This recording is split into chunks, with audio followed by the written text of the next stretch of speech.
Donald Trump took the corporate tax rate from 35% to 21%. So that's trillions of dollars that got transferred. Because, guys, you got to understand, if the corporations don't pay it, we have to pay it.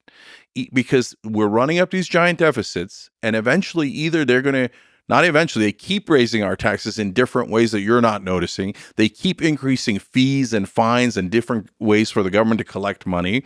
So we're paying for it. And on top of that, eventually they're going to cut your Social Security and Medicare because they're going to say, oh, we don't have any options left anymore. Yeah, you don't have any options left anymore because you kept giving trillions of dollars in tax cuts to corporations. So we're going to have to pay for that. So then Biden says, oh my God, I'm going to bring corporate taxes back up to 28%. I'm like, wait, hold on. They were at 35. You already did a sleight of hand and said 28. Okay. Then he gets into office and Manchin says, no, 25. That's the highest I'll go. And he goes, okay, fine, 25. And then while you're not looking, they just dump it. They don't even do 25. It's still at 21. So hear me now, quote me later. I do predictions on the show all the time because you should hold me accountable. You should hold all your pundits accountable. Yeah. If you held all your pundits accountable, we'd be the last man standing, and that's kind of what happened. Mm-hmm. Okay, so I guarantee you she will not increase corporate taxes. So would the same be the case for price controls or the anti-price gouging that she's proposing? So it's not price controls, it's anti-price gouging. It is price controls, but I mean minimum wages price controls also. Now we're going to get into a lot of minutia, but I'll try to keep it broad. So price controls are a disaster. They never work. If you say, oh, here's a banana, it has to stay at $1 a pound, make up a number, right? Well, supply and demand is going to move. And then so the minute it moves to $2 where the price should be, then you're going to run into shortages. So we all know this. It's a bad idea, right? But are there laws against price gouging? There already are, and they're a good idea. So why? Like you have a natural disaster, all of a sudden the water that was $1, now they're charging $100. The government has to come in, democratic capitalism. They come in and go, no, I'm going to protect the people. So you're not allowed to price gouge. You know, maybe you charge $2, et cetera, but you're not going to charge $100. But it is temporary. We get that done. We end the problem there, and then we bring it back to a normal supply and demand. Okay, so that's what she's proposing. That's all political because the price gouging has already passed. They did it in 21 and 22, and so now the grocery stores are actually a low margin business. She says grocery stores. That's how I know she doesn't mean it, because the grocery stores weren't the problem. Consumer goods were the problem. Yeah. Those companies. She's following the polls where most people will say that the groceries are too expensive. So she's just basically saying the most popular thing. Yeah. 100%. And you could tell in which proposals she means it and which proposals she doesn't because of the framing, right? So this is a mediocre example, but in housing, she said, we have to stop private equity from buying houses in bulk. I'm like, curious that they put the word in bulk there. Why does it have to be in bulk? Why don't we just stop them from buying any residential home? Like you could set up normal boundaries, right? For example, Charlie Kirk was on the Young Turks this week. By the way, sorry to take that tangent. I really enjoyed that conversation. I really enjoyed that you talked to, that was like civil. You guys disagreed pretty intensely, but like there was a lot of respect. I really enjoyed that. Thank you, brother. That was beautiful. You and Charlie Kirk, and I think Anna was there. Yeah, that's right. So it's nice. Yeah, quick tangent. And look, I've done a lot of yelling online. Okay, and I yell when there's a issue that you should be passionate about.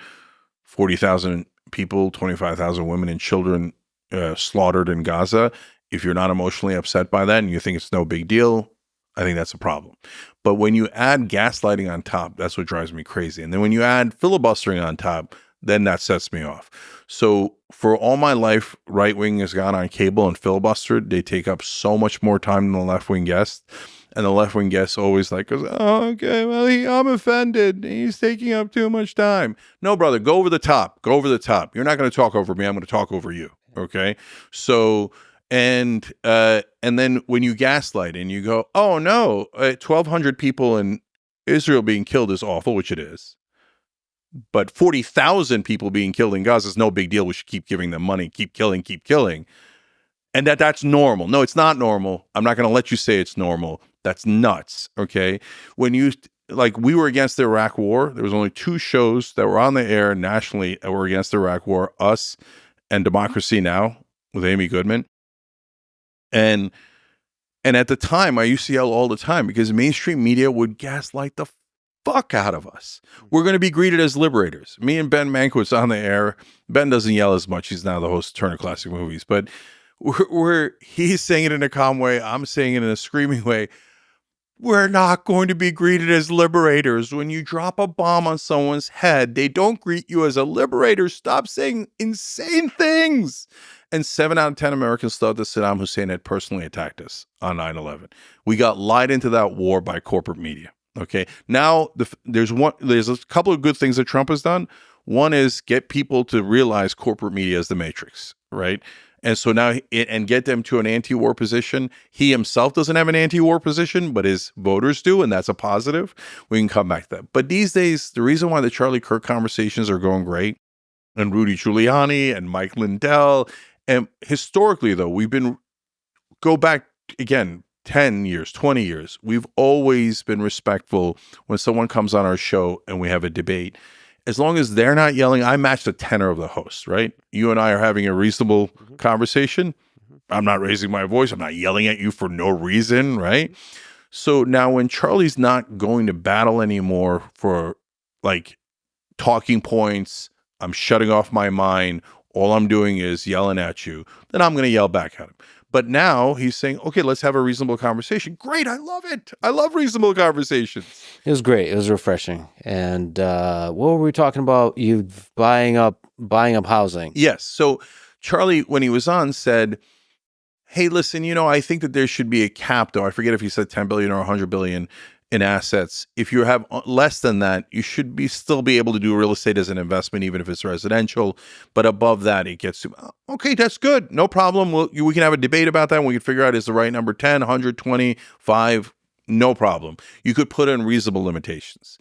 But we got to get them to stop buying the homes. So when Kamala Harris says, oh, we'll stop them from buying homes in bulk, I'm like, okay, there's the loophole. And so they're going to use that loophole. And besides which, it's not going to pass. Wall Street owns the government. So there's no way corporate Republicans and Democrats, which are about 98% of politicians, are going to limit private equity. And so when do we ever get a little bit of change? When Democrats are in charge, they do 5 to 15% of their agenda. And that's not because they're warm-hearted. It's a release valve, right?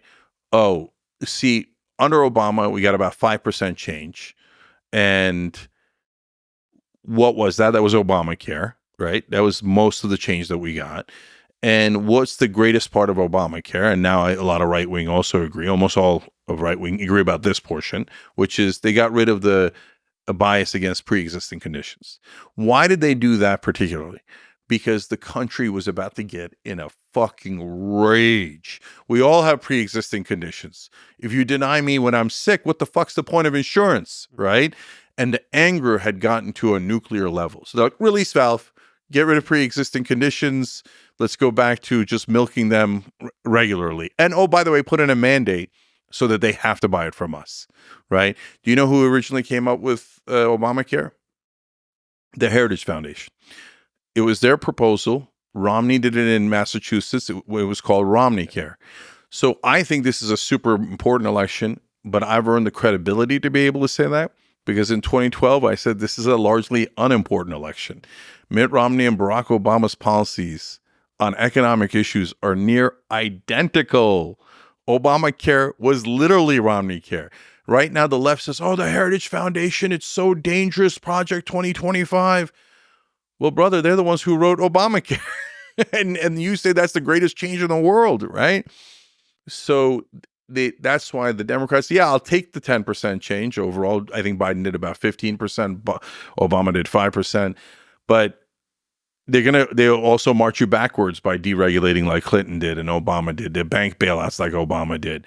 But 10% is better than 0%, but it's not to help you. It's the release valve so the system keeps going.